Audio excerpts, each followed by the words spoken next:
Silakan duduk. Kita tunggu teman kamu dulu ya.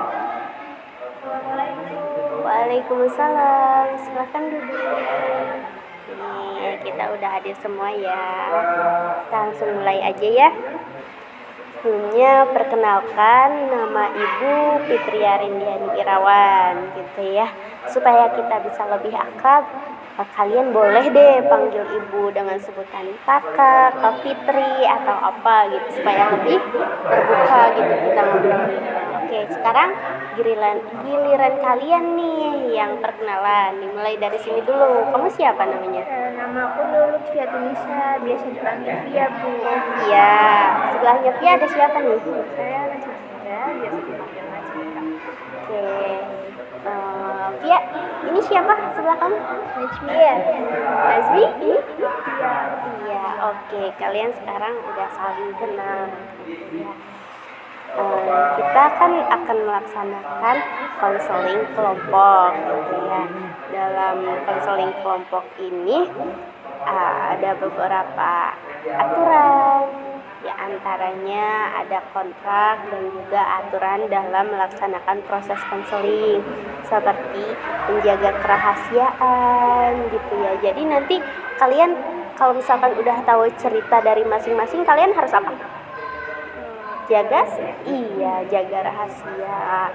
Selain asas kerahasiaan, di sini juga ada asas keterbukaan dan kesukarelaan gitu ya. Jadi kalian harus apa kalau cerita terbuka ya, terbuka dan juga sukarela.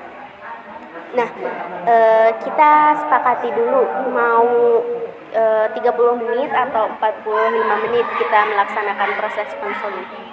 45 menit. 45 menit ya, kita sepakati waktunya 45 menit ya. Oke. Gimana nih tadi kalian kesini? Via kesini naik apa tadi? Naik motor tadi. Naik motor, iya. Sedangkan Nazmi kesini naik apa tadi? Saya naik ojek. Naik ojek, oke. Gimana kesehatan kalian gimana? Baik-baik aja kan? Alhamdulillah baik. Alhamdulillah. Kabar keluarga di rumah gimana? Baik. Oke. Tema dalam proses konseling kita kali ini adalah trust issue gitu ya. Sebelumnya Ibu mau tanya dulu nih,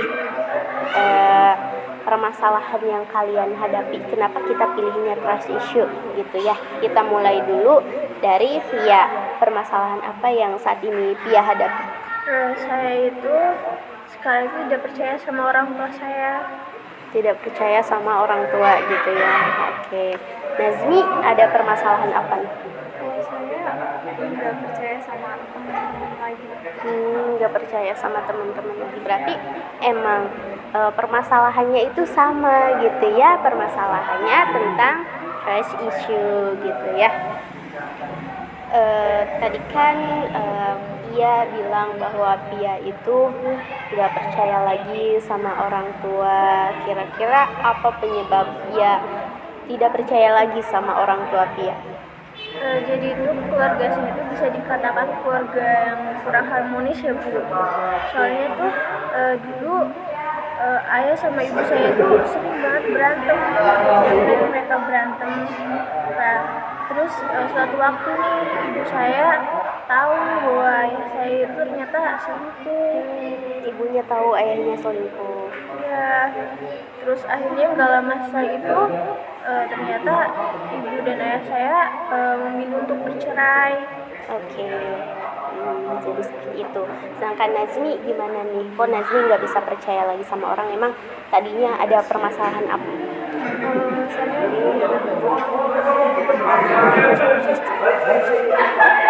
pernah punya teman deket, terus lama, terus tiba-tiba saya dengar kabar kalau dia ngomongin saya di belakang. Tadinya saya nggak percaya, tapi setelah ada bukti, saya di situ langsung kecewa gitu. Kecewa, oke. Tadi Nazmi bilang Nazmi itu kecewa gitu ya. Pia juga katanya tadi. Pia tahu ayah selingkuh dari siapa? Dari waktu mereka berantem. Pas Pia pas kalian tahu permasalahan itu, apa yang kalian rasain? Marah sih, kecewa juga. Nazmi? Kecewa. Kecewanya seperti apa? Marahnya gitu, apakah menyalurkan ke barang atau apa gitu? Saya cenderung Diem. jauh. Sedangkan Via marahnya kayak gimana nih? Tahu ayah itu selingkuh gitu, mengkhianati ibu, gimana cara Via mengekspresikan rasa marahnya itu?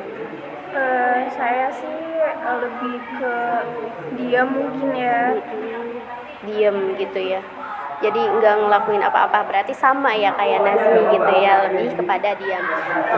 Kalau boleh kakak tahu ini ya, kalian kalau misalkan ada permasalahan, biasanya kalian itu cerita ke siapa? Saya nggak pernah cerita. Kalau Via pernah cerita?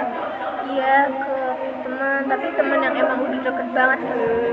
Nggak sembarang temen gitu ya, nggak kayak Nazmi, berarti Nazmi itu lebih tertutup gitu ya. Oke. Jadi gimana nih, apakah kalian mau membangun rasa percaya lagi nggak sama orang-orang yang udah nyakitin kalian? Gitu. Ya gimana, mau nggak ngebangun rasa percaya lagi? Mungkin iya, masih ragu Ya. Oke. Sekarang kakak tanya dulu ya pendapat kalian masing-masing menurut Nazmi nih, melihat dari permasalahannya Pia dari sudut pandang Nazmi, gimana menurut Nazmi? menurut saya ya, saya sendiri mungkin nggak tahu apa yang dia rasain, tapi kita sama-sama nggak percaya orang gitu kan. Nah, kasusnya dia kan orang tua, jadi menurut saya tuh gimana pun mereka tetap orang tua, mereka yang merawat kita dari kecil, yang ngasih makan ke kita dari kecil, jadi mungkin masih bisa ada kesempatan untuk percaya lagi gitu ya. Oke, itu ya pendapat dari Nazmi. Sekarang giliran Via yang berpendapat tentang permasalahan Nazmi. Gimana nih dari sudut pandang Via tentang permasalahan Nazmi? Dari masalah Nazmi kan tadi katanya dia tuh kurang percaya sama orang karena dia itu dulu pernah dikhianati sama teman lamanya. Nah, menurut saya itu semua orang itu kan nggak sama, jadi kita tuh nggak usah mungkin menyamaratakan semua orang gitu. Bisa jadi dulu juga orang itu juga menyesali perbuatannya. Oke, jadi masih ada peluang buat dipercayai lagi gitu ya. Oke, boleh kakak simpulkan dari masalah kalian berdua ini? Ya, oke. Jadi kesimpulannya emang masalah kalian yang kalian hadapi ini memang sama gitu ya, kurang bisa percaya lagi kepada teman, kepada orang tua yang dulunya emang kalian itu sudah percaya gitu ya. Dan tadi juga kalian sudah menjelaskan bahwa ketika kalian sudah tahu bahwa temen Nazmi gitu ya mengkhianati Nazmi, atau Pia yang tahu ayahnya itu berkhianat gitu ya, kalian merasa marah gitu ya, dan kalian tidak melampiaskan kepada hal yang negatif, itu sudah baik gitu ya. Sekarang kalian mau gimana nih, mau percaya lagi, mau membangun rasa percaya lagi atau enggak? Terus kalian di sini tuh mau ibu kasih saran atau kalian punya pilihan sendiri nih? Saran ibu bagaimana? Oke, tadi kan Pia mau saran dari kakak ya. Kalau Nazmi gimana? Diskusi ya. Oke. Menurut Nazmi nih ya, gimana langkah yang bisa Pia ambil biar bisa membangun lagi rasa kepercayaannya kepada orang tuanya?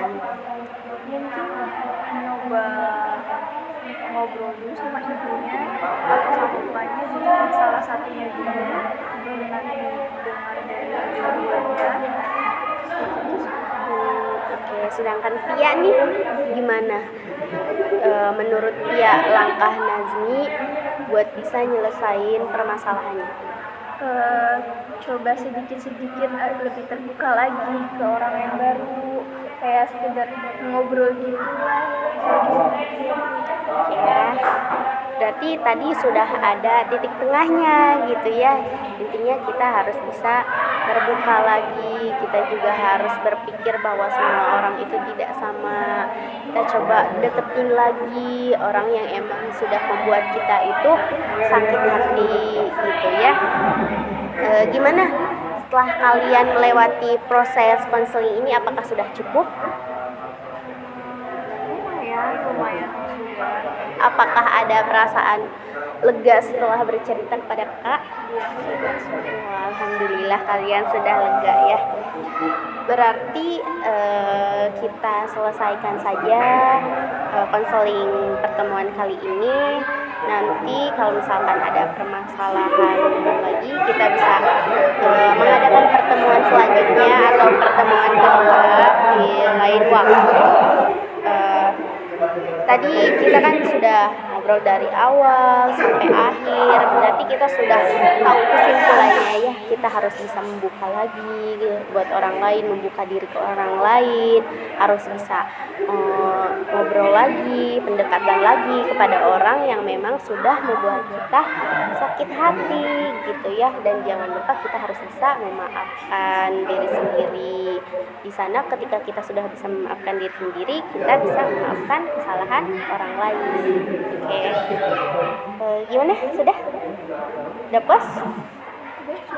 Cukup, alhamdulillah. Oke, mungkin sekian proses konseling pertemuan pertama ini.